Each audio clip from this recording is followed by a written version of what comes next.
करके गुजरात तक पहुंचा था। दूसरा तूफ़ान जो यास के नाम से आया उसने झारखंड, उड़ीसा, मगरबी बंगाल और बिहार को मुतासिर किया है। लाखों लोग बेघर हो गए हैं और काफ़ी बड़ा नुकसान मुल्क में हुआ है।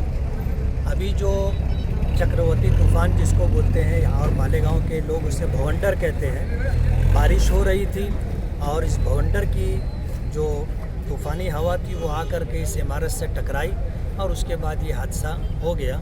होटल में काफ़ी लोग थे, लेकिन ये कि किसी के मरने की खबर नहीं है। 2 बच्चों के ज़ख्मी होने की खबर है।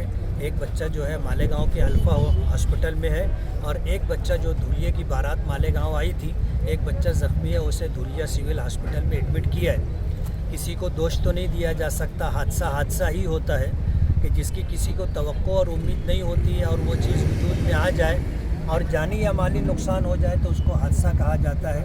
इस मौके पर हमारे लिए दुख की घड़ी है।